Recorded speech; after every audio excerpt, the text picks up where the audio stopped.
ಇದೀಗ ಬೋಟಿಂಗ್ ಮಾಡಲು ಬಲು ದೂರ ಹೋಗಬೇಕಾಗಿಲ್ಲ. ಕಾರ್ಕಳ ಮೂಲದ ಕಾರ್ಲಾ ಕರಾವಳಿ ಅಡ್ವೆಂಚರ್ಸ್ ತಂಡ ಸ್ಥಳೀಯ ಸಂಘ ಸಂಸ್ಥೆಗಳ ನೆರವಿನೊಂದಿಗೆ ಸುಳ್ಯದ ಪೈಸ್ವಿನಿ ನದಿಯಲ್ಲಿ ಬೋಟಿಂಗ್ ಮಜಾ ಅನುಭವಿಸುವ ಅವಕಾಶವನ್ನು ಮಾಡಿಕೊಟ್ಟಿದೆ. ಸುಳ್ಯದ ಅರಂಬೂರು ಭಜನಾ ಮಂದಿರ ಬಳಿಯ ತೂಗು ಸೇತುವೆಯ ಕೆಳಗೆ ಬೋಟಿಂಗ್ ವ್ಯವಸ್ಥೆಯನ್ನು ಮಾಡಿದ್ದು, ಸ್ಥಳೀಯರು ಭಾಗವಹಿಸುವಂತೆ ತಂಡದ ಮುಖ್ಯಸ್ಥರು ಮನವಿ ಮಾಡಿಕೊಂಡಿದ್ದಾರೆ. ಇದೀಗ ಪೈಸ್ವಿನಿ ನದಿಗೆ ಕಿಂಡಿ ಅಣೆಕಟ್ಟು ನಿರ್ಮಾಣವಾದ ಹಿನ್ನೆಲೆಯಲ್ಲಿ ಪೈಸ್ವಿನಿ ನದಿಯಲ್ಲಿ ಸಾಕಷ್ಟು ನೀರು ತುಂಬಿಕೊಂಡಿದ್ದು ಬೋಟಿಂಗ್ ನಡೆಸಲು ಹೇಳಿ ಮಾಡಿಸಿದ ಪ್ರವಾಸ ತಾಣದಂತಿದೆ. ಇದೀಗ ಸುಳ್ಯ ಭಾಗದ ಜನತೆಗೆ ಬೋಟಿಂಗ್ ನಡೆಸಿ ಮಜಾ ಅನುಭವಿಸಲು ಅವಕಾಶವನ್ನು ಮಾಡಿಕೊಟ್ಟಿರುವಂಥ ಕಾರ್ಲಾ ಮೂಲದ ಕರಾವಳಿ ಅಡ್ವೆಂಚರ್ಸ್ ತಂಡದ ಮುಖ್ಯಸ್ಥ ನ್ಯೂಸ್ ರೂಮ್ ಜೊತೆ ಮಾತನಾಡಿದ್ದು ವಿವರವನ್ನು ಹಂಚಿಕೊಂಡಿದ್ದಾರೆ.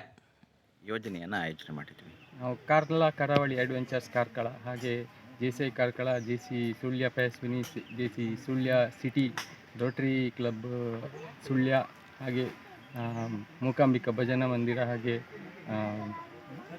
ಸುವರ್ಣ ಮಹೋತ್ಸವ ಸಮಿತಿ ಇವರೆಲ್ಲ ಜೊತೆಯಾಗಿ ನಾವೊಂದು ಈ ಬೋಟಿಂಗನ್ನು ಆಯೋಜನೆ ಮಾಡಿದ್ವಿ.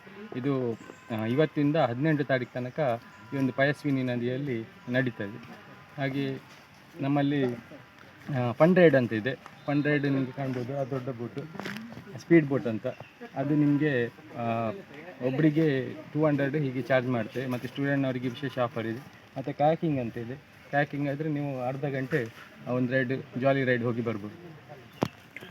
ನಮ್ಮ ಫಸ್ಟ್ ಪ್ರಿಫರೆನ್ಸ್, ನಾವು ಫಸ್ಟಿಗೆ ಬಂದು ಸ್ಥಳ ಪರಿಶೀಲನೆ ಮಾಡ್ತೇವೆ. ಸ್ಥಳ ಕರೆಕ್ಟ್ ಇದೆಯಾ ಇಲ್ವಾ ಅದನ್ನು ಪರಿಶೀಲನೆ ಮಾಡಿದ ನಂತರವೇ ನಾವು ಇಲ್ಲಿ ಬೋಟನ್ನು ಆಯೋಜನೆ ಮಾಡೋದು.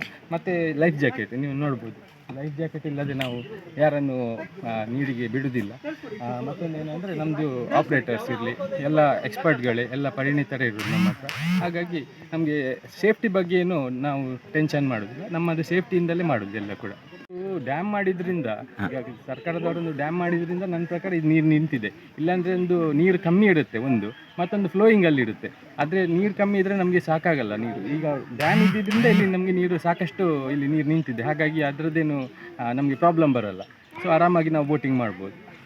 ಸಪೋರ್ಟ್ ಹೇಗಿದೆ ಇಲ್ಲಿ ಅಂದರೆ ನಿನ್ನೆ ನಾವು ಒಂದು ಇನ್ನು ಉದ್ಘಾಟನೆ ನಮ್ಮದು ಬೇಗ ಮಾಡಬೇಕಿತ್ತು. ಸ್ವಲ್ಪ ನಮ್ಮದು ಟೆಕ್ನಿಕಲ್ ಇಶ್ಯೂಯಿಂದ ಸ್ವಲ್ಪ ಡಿಲೇ ಆಗಿ ಲೇಟ್ ಆಯಿತು. ಸೊ ಇವತ್ತಿಂದ ಸ್ಟಾರ್ಟ್ ಆಗಿದೆ, ತೊಂದರೆ ಇಲ್ಲ. ಸುಳ್ಯ ಜನತೆ ನಮಗೆ ಸಪೋರ್ಟ್ ಮಾಡ್ತಾರಂತ ಗೊತ್ತುಂಟು. ಯಾಕಂದರೆ ಲಾಸ್ಟ್ ಇಯರ್ ನಾವು ಶಾಂತಿಮೊಗರಲ್ಲಿ ಮಾಡಿದಾಗ ಕೂಡ ಇಲ್ಲಿ ನಿಯರೆಸ್ಟ್ ಒಂದು 40 ಕಿಲೋಮೀಟ್ರ್ ದೂರ ಇರ್ಬೋದು. ಅಲ್ಲಿ ಮಾಡಿದಾಗಲೂ ಮೊದಲಿಗೆ ಏನಾಯ್ತು ಅಂದರೆ ಜನಗಳಿಗೆ ಸ್ವಲ್ಪ ನೀರಂದರೆ ಭಯ ಇರ್ತದೆ. ಮತ್ತು ಅದು ನೋಡಿ ಅದು ಕಾಮನ್ ಆಗ್ತದೆ. ಅಂದರೆ ಎಲ್ಲರೂ ಎಂಜಾಯ್ ಮಾಡುವಾಗ ಈ ಜನಗಳೆಲ್ಲ ಕೂಡ ಎಂಜಾಯ್ ಮಾಡಲಿಕ್ಕೆ ಸ್ಟಾರ್ಟ್ ಮಾಡ್ತಾರೆ. ಹಾಗೆ ಇಲ್ಲಿ ಕೂಡ ಈಗ ಜನಗಳಿಗೆ ಈಗ ಗೊತ್ತಿಲ್ಲ ನಮ್ಮದು ಪ್ರಚಾರ ಈಗ ನಿಮ್ಮ ಮೀಡಿಯಾ ಥ್ರೂಯಿಂದ ಆಗಬೇಕೇ ವಿನಃ ನಾವು ಬೇರೆ ಯಾವುದೇ ರೀತಿಯ ಪ್ರಚಾರವನ್ನು ಮಾಡ್ಕೊಳ್ಳಿಲ್ಲ. ಸೊ ಆ ಪ್ರಚಾರ ನಮಗೆ ಆದರೆ ಆಟೋಮೆಟಿಕ್ಕಾಗಿ ಜನ ಬರ್ತಾರೆ. ಯಾಕಂದರೆ ಈ ಭಾಗದಲ್ಲಿ ಇಂತಹ ಒಂದು ಮನೋರಂಜನೆ ಭಾಳಷ್ಟು ಕಡಿಮೆ. ನನ್ನ ಪ್ರಕಾರ ಇದು ಪ್ರಥಮ ಬಾರಿಗೆ ನಡೆಯುತ್ತಿರೋದು ಸುಳ್ಯದ ತಾಲೂಕಲ್ಲಿ. ಹಾಗಾಗಿ ಪ್ರಚಾರ ಆದರೆ ಜನಗಳು ಬರ್ತಾರಂತ ನಮ್ಮದೊಂದು ಆಸೆ ಇದೆ. ತನಕ ಇದ್ದೇವೆ, ಮಾಡ್ಬೋದು. ಅದು ಮುಂದಿನ ದಿನಗಳಲ್ಲಿ ನೋಡುವ. ಈಗ ರೆಸ್ಪಾನ್ಸ್ ಹೇಗಿದೆ ಅದರ ಮೇಲೆ ಡಿಪೆಂಡ್ ಆಗಿರುತ್ತೆ. ನಾವು ಕಾರ್ಕಳ, ತೀರ್ಥಹಳ್ಳಿ, ಇಲ್ಲಿ ಹತ್ತಿರ ಶಾಂತಿಮೊಗರಲ್ಲಿ ಮಾಡಿದ್ವಿ.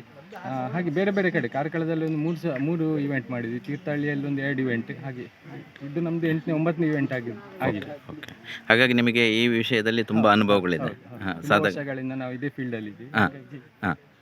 ನಿಮ್ಮಲ್ಲಿರುವ ಎಲ್ಲರೂ ಕೂಡ ಈಜುಪಟುಗಳಾಗಿದ್ದಾರೆ. ಯಾವುದೇ ಸಂದರ್ಭದಲ್ಲಿ ಆಪತ್ತುಗಳು ಎದುರಾದಾಗ ಅದನ್ನು ತಯಾರಾಗಿರ್ತೇವೆ. ಓಕೆ.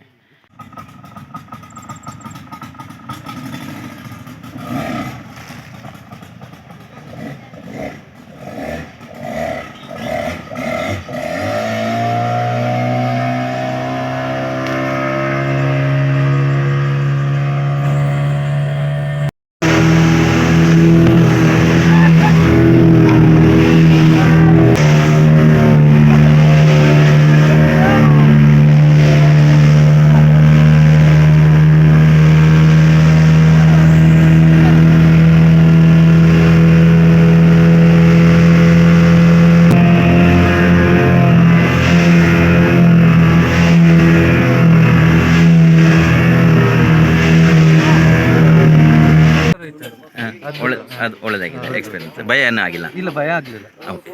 ಚೆನ್ನಾಗಿದೆ. ಭಯ ಆಗಿತ್ತು? ಇಲ್ಲಪ್ಪ, ಏನಿಲ್ಲ. ಖುಷಿ ಆಗುತ್ತೆ. ಈ ಮೊದಲು ಈ ಥರದ ಒಂದು ಎಕ್ಸ್ಪೀರಿಯನ್ಸ್ ಆಗಿತ್ತಾ ನಿಮಗೆ? ಹೊರಗಡೆ ಎಲ್ಲ ಹೋಗ್ಬೇಕಾದ್ರೆ ಮಾಡ್ತಿದ್ವಿ, ಸುಳ್ಳಿಯಲ್ಲಿ ಫಸ್ಟ್. ಓಕೆ. ನೀವೇನು ಹೇಳಲಿಕ್ಕೆ ಇಷ್ಟಪಡ್ತೀರಿ ವೀಕ್ಷಕರಿಗೆ? ಇಲ್ಲ, ಎಲ್ಲ ಬಂದು ಒಂದ್ಸತಿ ಒಂದು ಎಕ್ಸ್ಪೀರಿಯನ್ಸ್ ಮಾಡ್ಕೊಂಡು ಹೋದ್ರೆ ಒಳ್ಳೇದಿತ್ತು ಅಂತ. ಫಸ್ಟ್ ಟೈಮ್ ಆಗಿರೋದು ಸುಳ್ಳಿಯಲ್ಲಿ, ಸ್ವಲ್ಪ ಅಡ್ವೆಂಚರ್ಸ್ ಇದೆ.